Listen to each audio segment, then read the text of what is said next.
నమస్తే. ఇన్నాళ్ళు నన్ను సపోర్ట్ చేస్తూ, ఎంకరేజ్ చేస్తూ మీ ప్రేమను నాకు అందిస్తున్న ప్రతి ఒక్కరికి కృతజ్ఞతలు. అలాగే ఈ వీడియో కూడా ఖచ్చితంగా మీకు ఉపయోగపడుతుంది. లైక్, షేర్ అండ్ సబ్స్క్రైబ్ చేసి మీ సపోర్ట్‌ని నాకు అందించండి. అలాగే ఈ వీడియో పట్ల మీకున్న అభిప్రాయాన్ని కామెంట్ సెక్షన్‌లో కామెంట్ చేసి తెలియజేయండి. ఇప్పుడు వీడియోని చూద్దాం. నమస్తే. Welcome to our channel. నేను పద్మిని. ప్రస్తుతంతో పాటు ప్రముఖ ఆధ్యాత్మికవేత్త, వాస్తు జ్యోతిష పండితులు, లలిత ఉపాసకులు, వాస్తు జ్యోతిష శిక్షణ నిపుణులు బ్రహ్మశ్రీ నానాజీ పట్నాయక్ గారు మనతో పాటు ఉన్నారు. మాట్లాడదాం. నమస్కారం అండి. సార్, ప్రతి సారి కూడా ప్రకృతి ఖచ్చితంగా మనకి మంచి మంచి యోగవంతమైనటువంటి రోజుల్ని ఇస్తూ ఉంటుంది. అందులో గనక తెలిసి గాని తెలియక గాని, ఒకవేళ తెలియక కూడా ఒకవేళ మంచి పనులు చేసాము అని అంటే దాని నుంచి మంచి ఫ్రూట్ఫుల్ గా ఆ డెసిషన్ మనకి రిజల్ట్స్ ఇవ్వటం అనేది జరుగుతూ ఉంటుంది. ఖచ్చితంగా తెలియాల్సిన అవసరం లేదు. కానీ ఇప్పుడు మనకి ఇంత వాస్ట్ గా పెరిగి ఉంది, యూట్యూబ్ అన్ని తెలుస్తున్నాయి.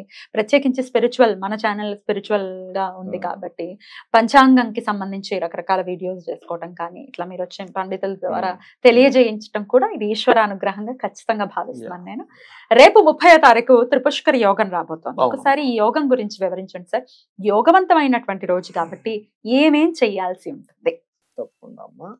త్రిపుష్కర యోగం అనేటువంటిది దాన్ని ఎట్లా డిసైడ్ చేస్తారంటే, ఆ రోజున్న వారము, నక్షత్రాన్ని అండ్ అదే విధంగా తిథిని బేస్ చేసుకుని చెప్తారు. ఆ రోజున్న తిథి, వారము, నక్షత్రం తీసుకున్నట్లయితే ఆ రోజు ఉదయం 7:05 వరకు షష్ఠి తిథి ఉంది. దాని తర్వాత సప్తమి వస్తుంది. ఉత్తరాషాఢ నక్షత్రము మంగళవారం. ఎప్పుడైనా షష్ఠి మంగళవారం కలిస్తే అదొక గొప్ప యోగం.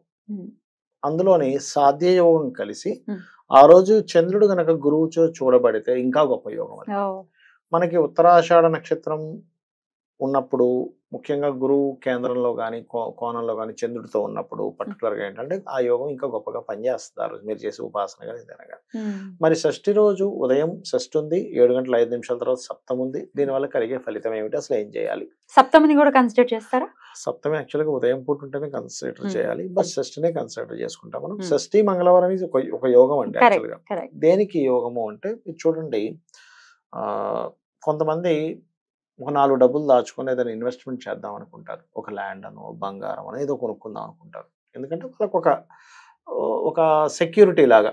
ఒక గోల్డ్ ఉంది, ఒక 10 తులాలో, 5 తులాలో, 2 తులాలో ఎంతో గోల్డ్ ఉంది. వాడికి ఒక సెక్యూరిటీ, నా దగ్గర గోల్డ్ ఉంది, ఎప్పుడైనా ఆపద ఉందా, నాకేం భయం లేదని. లేకపోతే ఒక ల్యాండ్, ఒక సాటిస్ఫాక్షన్ కదమ్మా. ఇప్పుడు నువ్వు ఏం చేసావు, ఏం సంపాదించావు, ఇన్ని సంవత్సరాల నుంచి జాబ్ చేస్తున్నా, వ్యాపారం చేస్తున్నా అంటే ఏదో ఒక ల్యాండ్, ఒక బంగారం, భార్యకో లేకపోతే పిల్లలకి ఏదో బంగారం కొనడమో ఒక సాటిస్ఫాక్షన్ ఉంటుంది.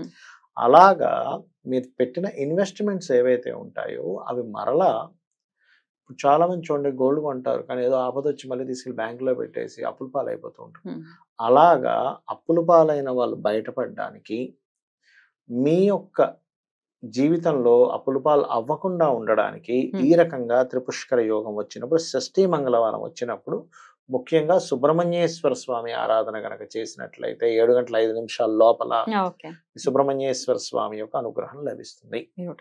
సుబ్రహ్మణ్యేశ్వర స్వామి గురించి అనేకమైనటువంటి పురాణాలు చెప్పినటువంటిది ఏమిటి అంటే, మనం చూడండి ఏదైనా ఒక దేవీ దేవతలకి పూజ చేసేటప్పుడు మనం దానికి సంబంధించిన పంచోపచారాలు, షోడశోపచారాలు రకరకాల వాటితో చేస్తాం.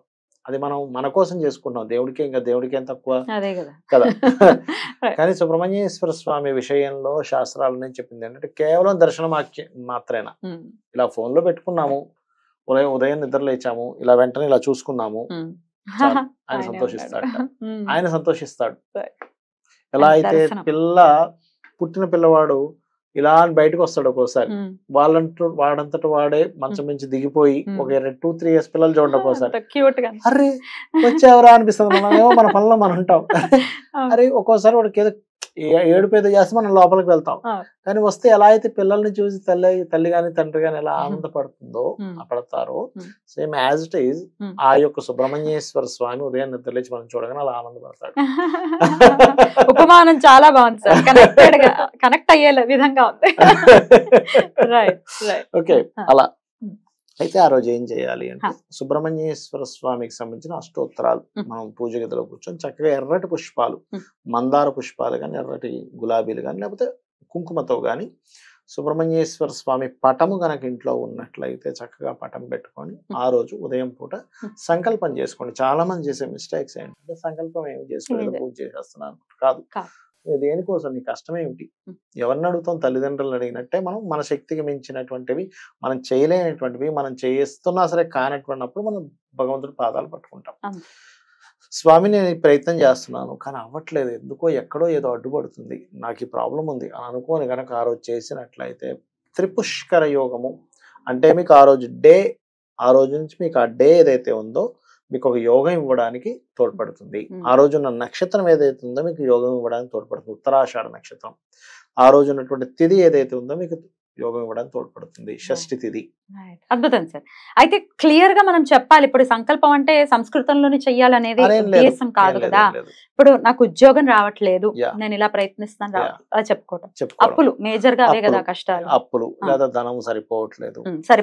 ఇక్కడ ఇంకొక విషయం మీకు ఈ సంకల్పం వచ్చింది కాబట్టి చెప్తున్నాను. కొంతమంది ఏదైనా ఒక ఇంటికి మారుతారు, సొంత ఇల్లు కావచ్చు, రెంట్ ఇల్లు కావచ్చు. ఏదైనా మారినప్పుడు పూజ గదిలో దేవుని పెడతారు చూసారమ్మా. పెట్టేటప్పుడు ఒక సంకల్పం చెప్పుకోవాలి. ఎలాగా అంటే కొంతమందికి రోజు చేసే ఛాన్స్ ఉంటుంది. కొంతమంది ఊర్లు వెళ్తారు.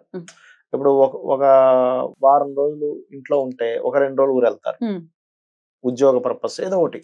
అలాంటి టైంలో ఇంట్లో పూజ చేయలేరు, ఒక్కోసారి నైవేద్యం పెట్టలేరు. చెప్పుకోవాలి ముందే మనం ఆ పటం పెట్టేటప్పుడు, స్వామి నాకున్న జీవనోపాధి పరంగా నేను ఒక్కోసారి ఇంట్లో ఉండను, నెలకు ఒకసారో లేకపోతే 2 నెలలకు ఒకసారో లేకపోతే 15 రోజులకు ఒకసారో టూర్స్ వెళ్ళాల్సి వస్తుంది.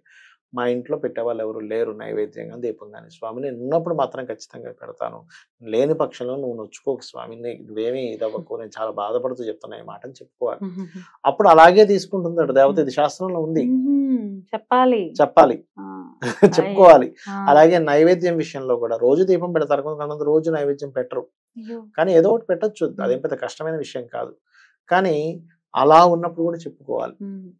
కానీ ఏదో ఒకటి పెట్టాలి.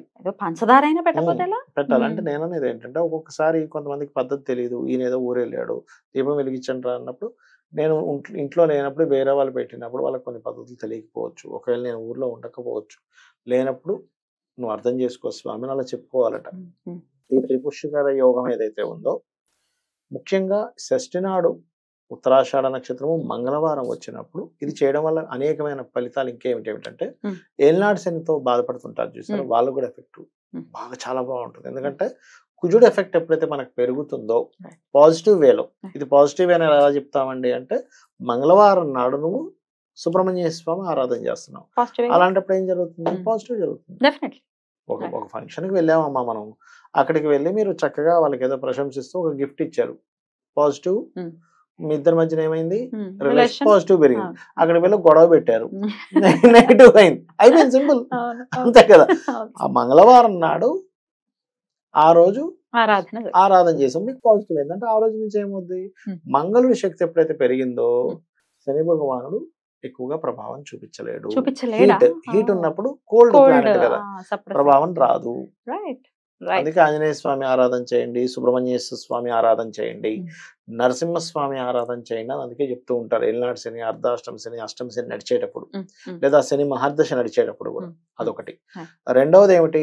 త్రిపుష్కర యోగంలో చేయడం వల్ల ఏం జరుగుతుంది అంటే యాక్సిడెంట్ యోగాలు ఉంటాయి కొంతమందికి, కారులో వెళ్తే ఏదో దెబ్బ తగలడం, అవి తొలగిపోతాయి, గుర్తుపెట్టుకోండి. వినియోగించుకుని వాళ్ళ కష్టాల నుంచి బయటపడడం కానీ కోరికలు తీర్చుకోవడం కానీ రెండూ చేస్తుంది కాబట్టి మన వాళ్ళందరూ వినియోగించుకోవాలని మనవి చేస్తూ thank you so much sir. నమస్తే. శ్రీమాత్రే నమః.